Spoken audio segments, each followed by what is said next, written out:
I'm Dan, and this is 10,000 Hours of Indie, a podcast exploring new music and delving deeper into what goes on in the background of the independent music industry. I'm a musician and passionate music lover, and I wanted to delve deeper into new music in the independent scene around the world. I also saw this as a chance to help artists connect and share their stories, so if there's someone you hear and you want to find out more about, every podcast has links in the show description. Get involved, help this community grow, follow on the 10,000 Hours of Indie socials, you can find all the links in the show description. And also feel free to email me about anything music related, 10,000indie@gmail.com. I'm open to any ideas and love listening to your promos.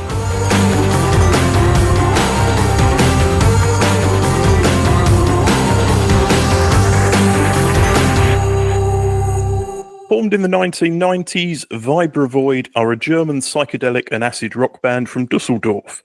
Influential in the neo-psychedelic and neo-krautrock scenes, the band have released upwards of 20 studio albums, a handful of EPs, and many, many live albums. September the 26th sees the release of more new material, with the latest album, 8-track Remove the Ties, due for release. After hearing a promo of the album, I quickly decided I had to delve deeper into the band, and so I'm chatting with founder member Christian Doktor Koch, guitarist, vocalist, and sometimes DJ. Hi, Christian. Welcome to the podcast. Hi. Welcome to Dusseldorf. Thank you. You are our first German guest, actually. Oh, cool. So you've been making music with Vibravoid for a long time, 35 years, according to the biography. What do you do to keep your music current? Oh, nothing. We just play. Seriously. No, there's no secret ingredient to it. You know, we just play, and that's all. Because we like to play. It's like in our genes or whatever, yeah? We just do it. It's not thinking about it, it's just doing it. And how do you still create music of such high quality and quantity? Is it difficult, or is it the same theory as you just said? Yeah, it's learning by doing in the end. Yeah, it's I always had like the urge to do the next album better than the one before. And I think that's the whole thing that keeps the thing going. I don't want to repeat myself. It's the same with the whole group. We don't want to be copycats of our own music. We don't want to be copycats of other music. So we don't repeat. We just try to evolve. It's just like life, you know? So you've worked with many record labels during the time of the band, including Fruits de Mer, and currently this album will be released on Tonsonen Records. How do you go about finding a label for each release, or is it quite organic? It's like this, really. Like we started so early when vinyl like records were completely out, and in the 90s we were like so strict retro and 60s that we didn't want to make CDs or something. So it was like really difficult to find a record label that still made vinyl records. And it took us about like 10 years to find a label that liked our music. Our first album was supposed to be released in 1994. And that didn't work out because the guy who made the label, he just died. That was a problem. So it took another 6 years to find another label. That was Sony Records in Berlin. And so I got like involved into the record making process because I like vinyl records all the time very much. So it was, again, like a natural process to get into the label thing, doing stuff. And then after 10 years, I quit. Then we started our own label. I think like for the last 13, 14, 15 years, I don't know. But then I got a little bit like fed up with making records because I'm just too old for all that stuff. I must be honest. That's right. Yeah, all these big packages and everything, it was too much. And I think our first record that we released on Tonsonen was in 2015, maybe. When the label started, we did a live album, double LP. And that is how the contact with Tonsonen came about. So it was actually a very organic process to get back to Tonsonen as our main label now. So tell us a little bit about the new album, Remove the Ties. What are the sort of themes of the album, and what have you done differently from previous albums? I think the most important thing for me is just to make the sound better, because I'm a really, really crap engineer. Really. Everyone says I'm good in producing records. I know how to produce a record, but I'm really, really bad in engineering a record. So I'm always totally dissatisfied with the sound in the end. Actually, I'm absolutely unhappy usually with every record that we made. So I first try My most important thing is like to get the album, the sound better than the one before, to have a good sound in the end, because I want to sound like Duran Duran or something like this. Duran in English, I don't know. Or like U2, I don't know. I think we make pop music, you know. It's not, of course, it's underground in one way. But on the other hand, for me, I want to make pop music because I grew up with pop music and I want to have that kind of certain radio sound. The most important thing for me is just to get like a real cool sound for the record. That never worked out. I don't know if this one has got a good sound. No, I don't know. And the rest with the music, I don't know. It's just like daily life. That is the influence. Yeah, like the insanity that surrounds us. If you're outside, everything is just getting more and more insane every day. It really is. That is what the album title a little bit like implies. It's not about removing the ties, your necktie. Yeah, it's about removing the ties that tie you down to that shitty life. That's what has got to be removed. And that's what the whole concept of the album is about, like with Computer Dreams in the beginning, like computers are just taking over everything, yeah. The last album with Remove the Ties is just to make it like go in a circle, you know, like every song is about something that we have got to get rid of. Because I think that's the point with psychedelic music. Psychedelic music is about like freedom and recreation and creation, especially, yeah. And understanding all the stuff that is behind the things, like just seeing behind, understanding it. And if you see that it's crap, you just say, no, it's not good for us. Just put it into the dustbin and do something better. That's what the album is about, like every other album we made before as well. You mentioned the tech world there and computers and things. Does that mean you record analog or do you record digitally? Probably you will not believe. I still use the same Tascam 4-track machine that I bought in 1995 or 6. I don't know, like for 30 years. It's still working. That's shows the quality of the Tascam machine, yeah. And of course, there are some digital processes involved to make the album. Like it's impossible today without digital stuff, yeah. But basically, it's analog recording. I have the same Tascam, so I know exactly the one you mean, the proper 4-track cassette Tascam. Yeah, it's a mixer, you know, the mixing desk that's built in. The microphone amplifiers, they're just superb for that low price that it was like 30 years back, yeah. It's a fantastic machine, and I love it, yeah, and everything is produced. I even use the same microphone for the vocals that I've got like 35 years ago. My father, he nicked it from a place, and I said, hey, Daddy, I need a microphone. He said, no problem, I will give you one.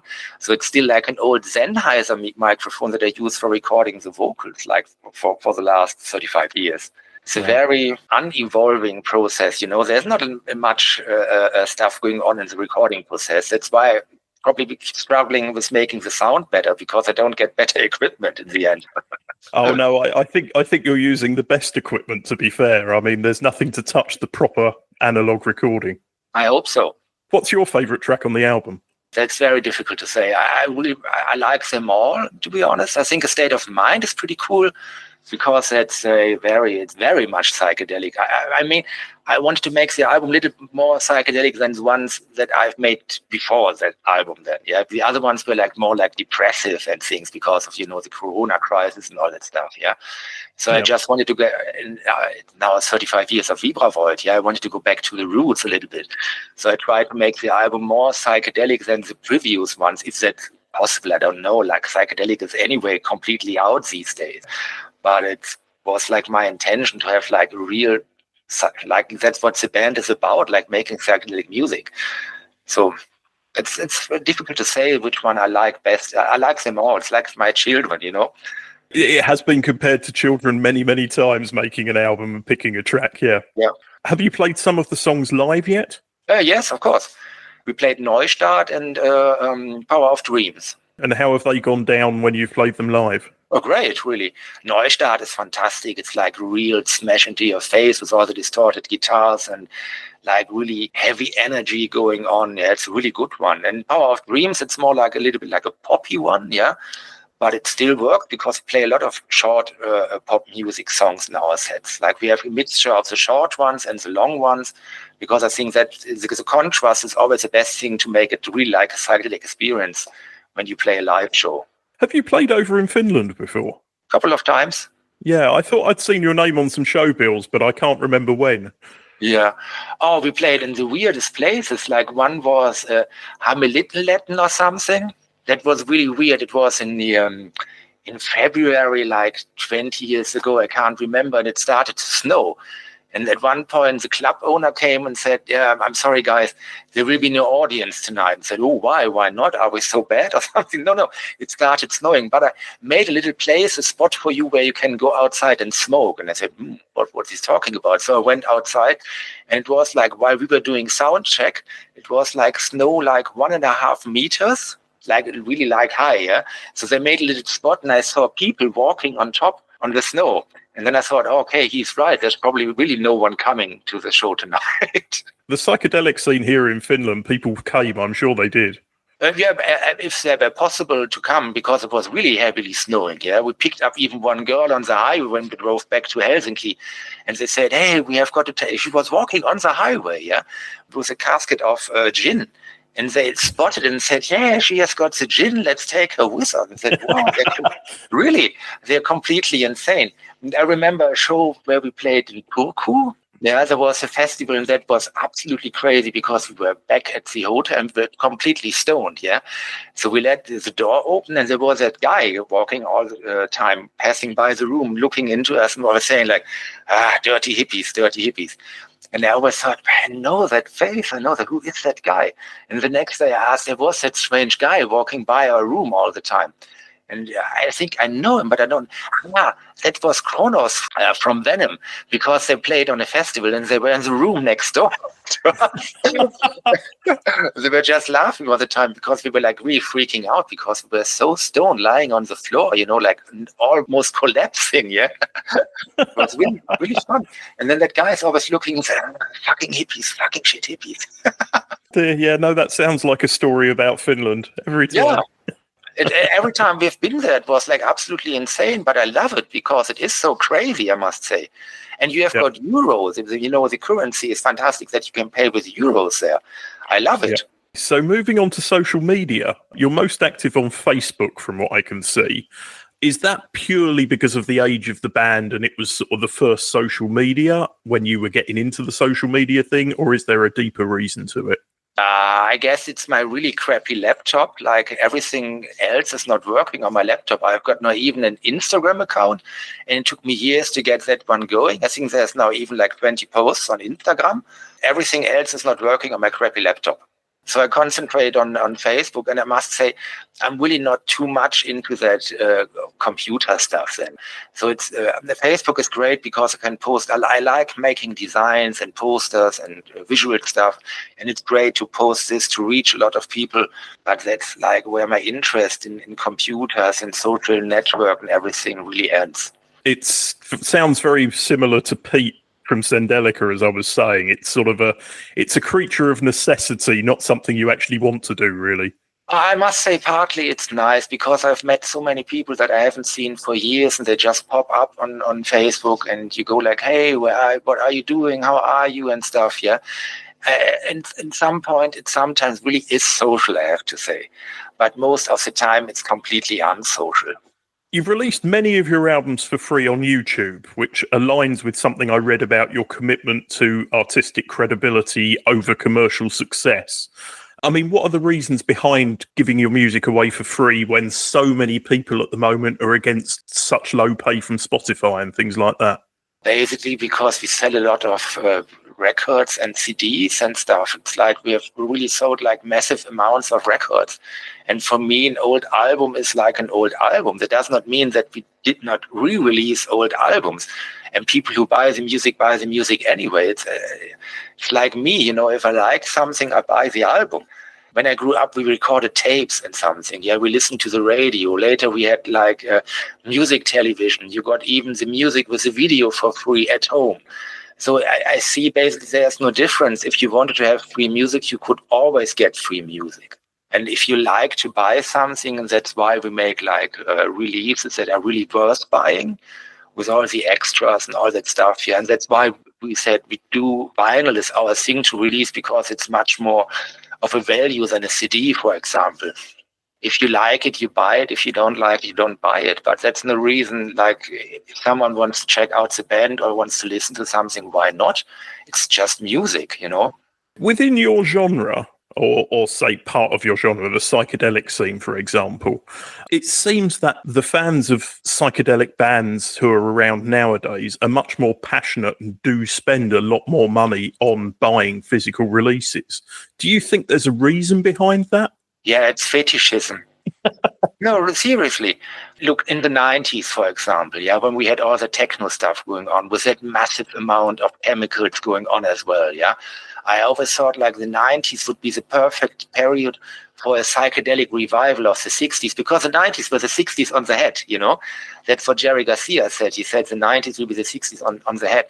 In some points, he really was right with that. But on the other hand, like, you had all the chemicals, but there was like no revival. If you run around in the 90s and ask people, when we played Pink Floyd, for example, Astronomy Domine or something like that, most people thought it's our composition because they did not know about Pink Floyd in the 90s.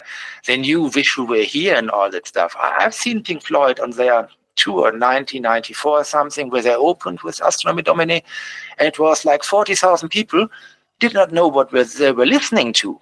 And records were cheap at that time, but nobody cared for psychedelic music because it was completely out. In the 80s, it was an insult to say to someone, you are a hippie, you know? And today, like, all that stuff is like gone through. And after techno, the normal rock music appeared to be like vintage and retro, you know? And a lot of people like listen. You must see like those people who buy music today or listen to psychedelic music, they are old people. When we started, we were teenagers. Today, you have got people over 50 or something, and of course, they have got money. They have parents, their fathers, they were washing the car on Saturdays, yeah, and now they are washing their vinyl records on Saturday. It's just the same, but with another media. That's what's happening. It's not that we have got a great psychedelic revival or something. Like, if you see all these new bands playing psychedelic music, most of that anyway is heavy metal or something, or alternative rock. It's not psychedelic at all. But if you listen to the lyrics or something, there's nothing like spiritual or criticism in it, yeah? Like, there are so many things, there are wars going on everywhere, and nobody says, hey, let's stop the war or something, yeah? There's nothing that you could say it's like a psychedelic scene going on today. It's just only like buying records became so hip, especially if it's color vinyl. I remember when we released our first album 25 years ago, it was commercial suicide to release it on color vinyl because the collectors only wanted black vinyl. And it was a very small scene collecting records back then. And it's like when I asked the the pressing plant, how many colors do you have? They said, we have got 3. You can get yellow, blue, and black. Black was a color then, back then, yeah. And I said, yeah, is it possible to have white, red maybe? And yeah, it's great. How many do you want to make? If you make 60,000 records, we can buy some red vinyl for you. And I said, no, we don't. Yeah, but we don't have any customers. So the colors we have got, it's just like the old stock of it. And that has changed completely. Now, these days, if you want to sell a record, you have got to put a sticker on it that says something like multicolored vinyl, psychedelic, krautrock. And then people go, wow, it's great. It's psychedelic. It's color vinyl. It must be good then. And when you listen to it, it's the same heavy metal that was played in the 80s. Yeah, I guess that's why they call it a hype sticker. Yeah. I must ask about the band name. What is a Vibravoid? It's very easy to explain because one of my favorite tracks from the Beatles was Tomorrow Never Knows. And the lyrics goes like surrender to the void. And I always said like, wow, that's absolutely great. Then Vibra is just an abbreviation of vibration. And the full name is Vibration from the Cosmic Void. It's what Vibravoid stands for. Yep. Yeah, my passion for the Beatles anyway, yeah. And especially for Tomorrow Never Knows, it's just derived from that kind of cosmic stuff. I really like, the Achim Reichel AR Machines LP. That was a krautrock album. And there's one track also with cosmic, and anything cosmic was very like hippie-esque in the days back then. So I thought like the combination of vibration and void is just something really, really cool. And today it's like really hip, There's so many bands. I've seen there are bands that are actually called Vibrations from the Cosmic Void and void everything and void this and void that. I don't know. Actually, this is the second interview in a row where I'm going to get to tell you the first record I ever got to put on of my parents on a record player was Revolver by the Beatles. So my music standards are really high when it comes to judging people. Yeah, I grew up, our parents, they fed us with Ken and Armandule, Jimi Hendrix, Birds and all that stuff. The old, it's a Brown record player. It's a Valve record player, a really big one. So we had this for as children for playing, like with speed of 16 and 78 or something. Then I had like little toy figures, like from the Jungle Book or something, Jungle Book, yeah. And I always put them on the record, let them spin, and then I changed the speed. And it was my pleasure just to see them just falling off from the records. And by that, I was listening to the Birds, Jimi Hendrix, and all that stuff. So that's probably my education in music. And then, I'm from Dusseldorf, yeah. Dusseldorf was like a real music town in the 70s, even in the 80s still. The Cream Cheese was the first psychedelic club in mainland Europe, opened in 1967 with psychedelic light shows, the first strobe light and stuff, yeah. Kraftwerk played there, Armandule, Ken, everyone played there, yeah. So if you grew up here and had like an ear for that music, you always listened like to early Kraftwerk and Neu and all that stuff, yeah. So it was no chance to escape all that because it was all going on here in the town. Well, actually, it's good that you mentioned Kraftwerk, because in the press release for the album, it says, don't be fooled by the fact the first track takes you on a Kraftwerk-like journey, because this is not how the album's going to go. Yes, that's true. The album takes a really good journey through I would say through all of the styles you've worked through in your 35 years as a band, because I've been following you for about 10, 15 years.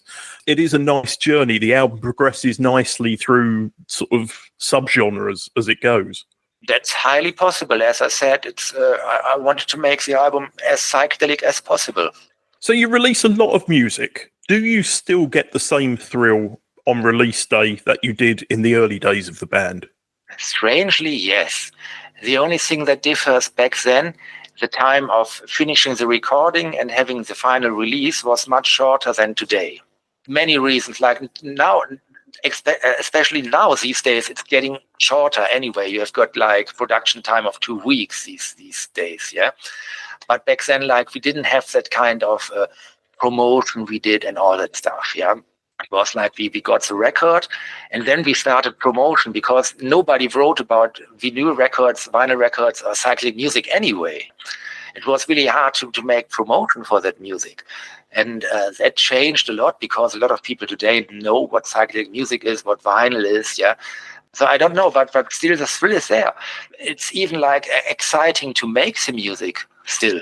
I think that's the most important thing, is that you still start writing with that passion and that drive that you used to have. Otherwise, to me, I mean, I'm a musician too. To me, what's the point if you're not enjoying it?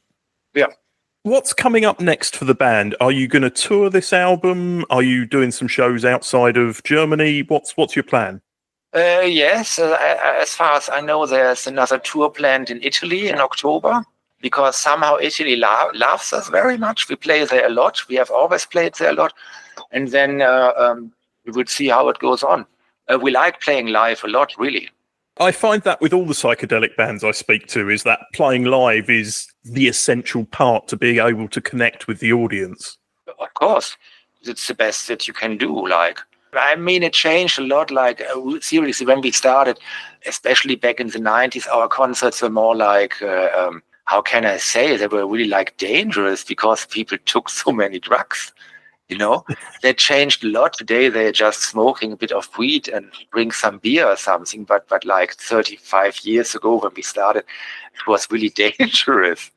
We did something like a revival for the UFO Club, you know, the one where Pink Floyd started in London, what was the epicenter of the London psychedelic scene. And in 96, there was absolutely no interest. So I think we were the only ones who made a UFO Club revival, yeah?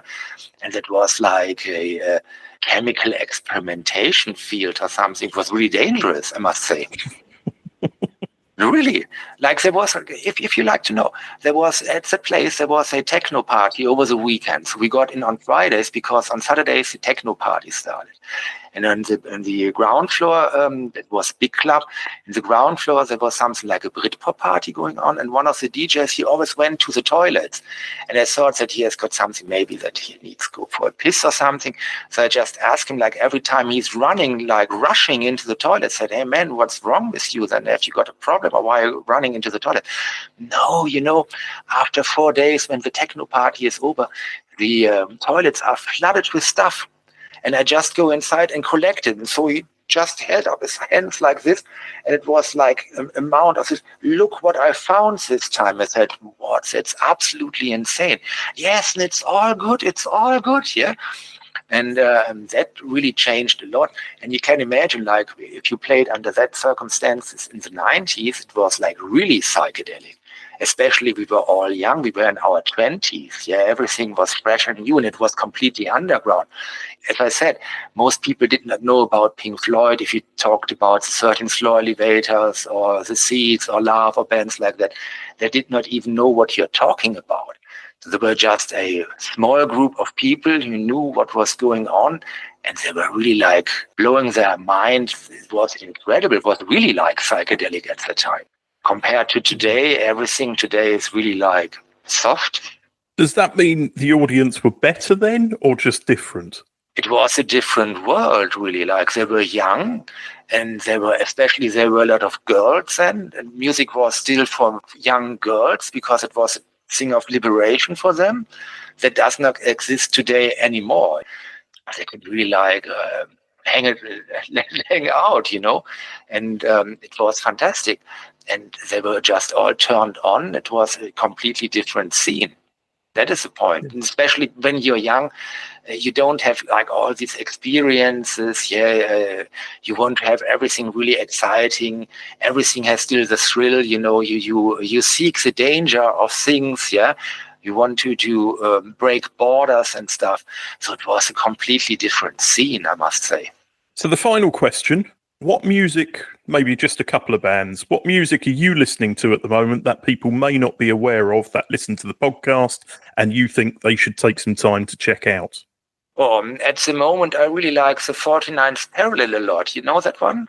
From Canada? That's a really great one. I really enjoy listening at the moment. I liked Electric Looking Glass a couple of years ago. They made a couple of 7 inches and an album. The album was pretty cool, I must say. Yeah. So for anyone wishing to find out more, you're on Facebook if people want sort of the latest information about what you're doing, and maybe YouTube is the best starting point for finding some music? Yeah, of course. Because you've got a lot of live albums on YouTube, haven't you? Yeah, and videos especially. If you want to see like the visual impact, and of course there's a lot of like really old stuff, like even from the 90s, where we had like the old light show and things, yeah. It's like really crazy shit going on.